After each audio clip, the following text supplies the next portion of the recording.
سلام و درود به همه شما دوستان و همراهان خوبم. به کانال زهرا فتحی خوش اومدید.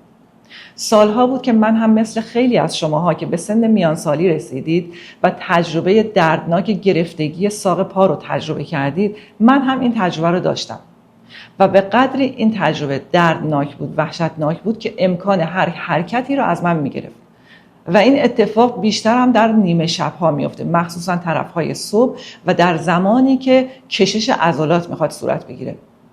تو اون موقع این عضلات پا مثل یک گره سفت و دردناکی میشه که هیچ کاری نمیتونید بکنید و فقط میتونید در درون خودت فریاد بزنید. خب این تجربه من بود و من از مسکن‌ها و پمادهای درمانی استفاده میکردم ولی هیچ تأثیری نداشت. سالم خوری و فاستینگ هم داشتم، درست فاصلش و مدت زمان اتفاق کمتر شده بود ولی باز هر از گاهی این اتفاق میافتاد.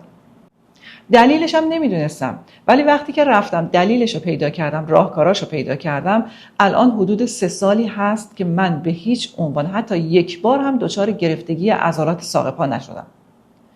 امروز میخوام 2 تا دلیل اصلیش رو بهتون بگم که چرا این گرفتگی عضلات پا رخ میده و همینطور 7 تا راهکار قدرتمند و جادویی رو به شما بگم که تو اون زمان اگر انجام بدید خیلی فوری و سریع نتیجه میگیرید و به قدری شگفت انگیزه که خودتون متعجب میشید و دیگه نیازی به استفاده از داروها و پمادهای مسکن نخواهید داشت.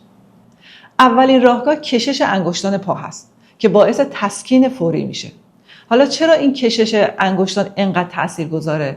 به خاطر اینکه وقتی گرفتگی عضلات رخ میده، یکی از دلایلش به خاطر انقباض‌های غیر ارادی فیبرهای عضلانیه که باعث درد شدید میشه. با کشش سریع انگشتان پا، اون عضله درگیر انقباضش رو متوقف میکنه و شل میشه و به آرامش میرسه. به این روش از لحاظ علمی کشش غیر فعال میگن، چون باعث میشه که سیگنال های آرامش بخشی رو به اون عضله درگیر میفرسته و باعث شل شدن و متوقف شدن انقباضش میشه. حالا راهکارش چجوریه؟ روشش اینه که در زمانی که شما این گرفتگی عضلات براتون رخ داد، چه در نیمه شب در خواب و چه در روز، شما یک جا بنشینید، پاتون رو دراز کنید و انگشتان پاتون رو با دست بگیرید، به آرومی ولی محکم بکشید به سمت بدنتون، به سمت ساق پاتون. چند ثانیه، 10 تا 15 ثانیه اینو نگه دارید. این باعث میشه که اون عضله درگیر و سفت شده انقباضش رو از دست بده و شل بشه. همونطور که گفتم سیگنال های آرامش بخشی بهش ارسال میشه که باعث شل شدن و از دست دادن و متوقف شدن اون انقباض ها میشه. چون انگشتان پای ما از طریق تاندون ها و عضلات به ساق پای ما متصلن و وقتی که این کشش رو انجام میدیم، اون فیبرهای عضلانی سفت شده کشیده میشن و از اسپاسم خارج میشن، یعنی در واقع مثل یه آنتی اسپاسم عمل میکنن. ولی اگر میخواید تاثیرگذاری فوری و قوی داشته باشه، در زمانی که دارید این کشش انگشتان رو انجام میدید، تنفس عمیق هم بکشید. ترکیب تنفس عمیق به همراه کشش انگشتان پا باعث میشه استرس رو که یکی از دلایل گرفتگی عضلات هست رو کاهش بده. این رو حتما تو فهرست راهکارهای شبانه‌تون قرار بدید برای اینکه توی نیمه شب در خواب که شما این گرفتگی عضلات براتون رخ میده و دسترسی به هیچ کاری ندارید و امکان حرکت رو ازتون گرفته، خیلی سریع و فوری به شما جواب میده و نتیجه خوبی رو براتون ایجاد میکنه. راهکار دوم کشش پاشنه پا هست که خیلی فوری و سریع تسکین میده. دیدید در طول روز وقتی که شما پیاده روی میکنید، مخصوصا در زمان دویدن یا کسانی که ورزش میکنن در هنگام ورزش کردن و یا حتی پشت میز کارتون نشستید، یک دفعه عضله ساق پاتون اسپاسم میکنه و درد وحشتناکی میگیره. تو این زمان ها اولا دلیلش اینه که به خاطر خستگی عضلانی یا به خاطر جریان خون ضعیف توی پاهاتون و یا حتی کم آبی در بدنه که این اتفاق در طول روز میفته. تو این زمان ها همونطور که گفتم باید اون عضله درگیر رو، عضله‌ای که گرفته شده رو کشش بدیم تا اون سیگنال های آرامش بخش بهش ارسال بشه و از اسپاسم خارج بشه. یکی از بهترین و سریعترین راهکارها توی این زمان اینه که دستاتون رو به دیوار تکیه بدید، اون پایی که عضله درگیر داره رو 2 قدم عقب‌تر از پای دیگه قرار بدید، زانوی پای جلویی رو کمی خم کنید، خودتون هم کمی متمایل به جلو بشید و اون پایی که عضله درگیر داره رو، پاشنش رو به زمین فشار بدید. 10 تا 15 ثانیه نگه دارید. این باعث میشه که جریان خون در اون ماهیچه، در اون قسمت پای شما به حرکت در بیاد، اون تنش عضلانی بیفته و آنتی اسپاسم بشه، یعنی در واقع از اون اسپاسم و گرفتگی خارج بشه. تحقیقات دانشگاه هاروارد در سال 2021 تایید کرد که این نوع کشش‌ها مدت و شدت گرفتگی عضلات رو کاهش میده و برای تاثیرگذاری قوی‌تر و سریعتر اون رو با تنفس عمیق همراه کنید. وقتی که این کشش‌ها با تنفس عمیق همراه میشه، مثل یه آنتی اسپاسم عمل میکنه و باعث آرامش اون عضله درگیر میشه. این رو به یه سلاح مخفی خودتون تبدیل کنید در زمانهایی که دسترسی به هیچ راهکار دیگه‌ای ندارید.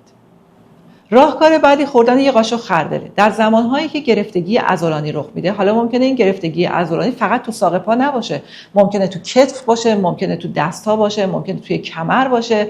هر موقع دچار گرفتگی عضلات شدید، یکی از راهکارهای تسکین فوری خوردن خردله. طبق مطالعه‌ای که در سال 2020 منتشر شد، خوردن خردل هم یکی از راه‌هاییه که خیلی سریع مدت و شدت گرفتگی عضلات رو کاهش میده. چون خردل حاوی اسید استیکه که گیرنده های خاصی رو در دهان و گلو تحریک میکنه و تحریک سریع اینها سیگنال هایی رو به مغز ارسال میکنه که باعث توقف انقباض عضلانی میشه. برای این کار شما میتونید وقتی که دچار گرفتگی عضلات شدید به آشپزخونه برید، یا اگر گرفتگی عضلات پا بود و نمیتونید حرکت بکنید، یه ظرف خردل رو حتما در کنار تختتون یا تو کیف ورزشیتون داشته باشید. فوراً یه قاشق چایخوری خردل رو تو دهانتون بذارید و قورت بدید. اگر طعمش رو دوست ندارید میتونید یک لیوان آب هم پشتش بخورید. ولی خوردن خردل تو این زمانهایی که گرفتگی عضلات رخ میده یکی از عجیب‌ترین ولی مؤثرترین راهکارها برای درمان فوری انقباض‌ها و گرفتگی عضلاته. راهکار جادویی بعدی خوردن آب ترشی و آب خیارشوره. برخلاف تصور رایج، گرفتگی عضلات اغلب ناشی از سیگنال‌های اشتباه عصبیه، نه کمبود پتاسیم و منیزیم. و آب ترشی چون حاوی اسید استیک و الکترولیت‌هاییه که گیرنده‌های عصبی خاصی رو در دهان و گلو تحریک میکنه، تو کمتر از 85 ثانیه میتونه اون انقباض عضلانی رو کاهش بده و اون درد رو کم بکنه. مطالعه در مجله اسپورت هلت منتشر شد که نشون میداد مصرف 60 میلی لیتر آب ترشی میتونه گرفتگی عضلات رو تا 37% سریعتر از آب و سایر مایعات کاهش بده. برای این کار شما هر موقع که دچار گرفتگی عضلات شدید 2 قاشق غذاخوری آب ترشی بخورید.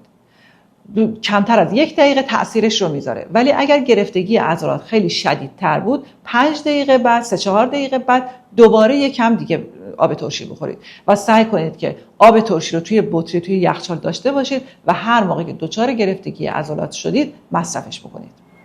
راهکار بعدی استفاده از روغن منیزیمه. اگر شما هم جزو افرادی هستید که به طور مداوم دچار گرفتگی عضلات میشید، استفاده از روغن منیزیم رو به شما پیشنهاد میکنم.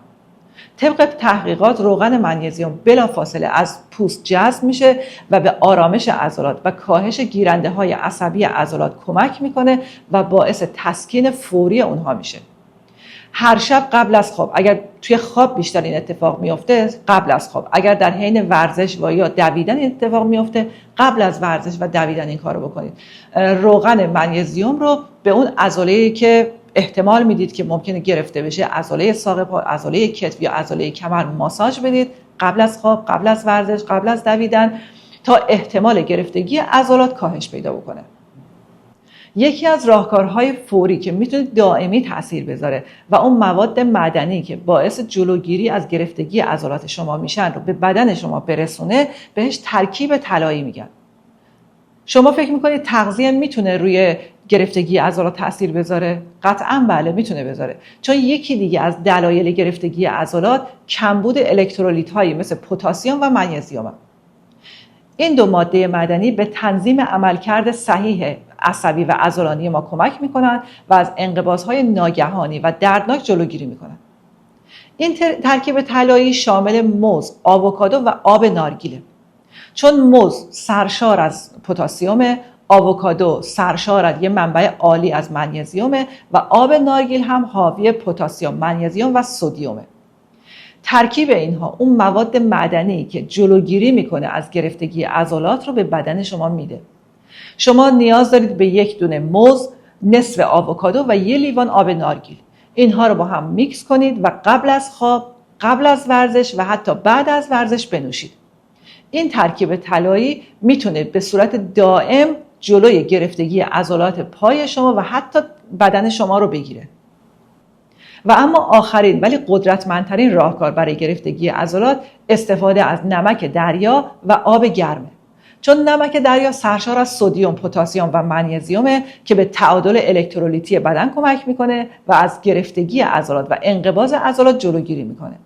آب گرم هم به جذب سریع این مواد در بدن کمک میکنه و باعث آرامش عضلات میشه.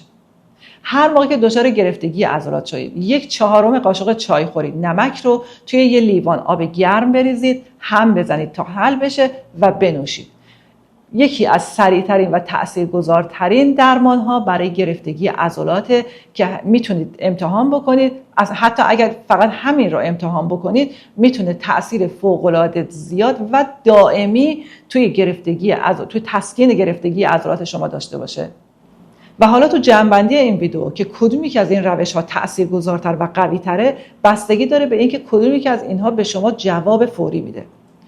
یکی کشش انگشتان پا بود، یکی کشش پاشنه پا بود، خوردن خردل، نوشیدن آب ترشی، خوردن ترکیب طلایی موز، آووکادو و آب نارگیل، ماساژ روغن منیزیم و همینطور آخری استفاده از نمک دریایی و آب گرم. اینها رو میتونید در زمانهایی که دچار درگیری عضلات میشید، چه در خواب در نیمه شب و چه در طول روز در هنگام ورزش و یا کارهایی که انجام میدید، یکی از اینها رو انجام بدید، ببینید کدومش رو شما تاثیر بیشتری داره و سریعا میتونید ازش نتیجه بگیرید.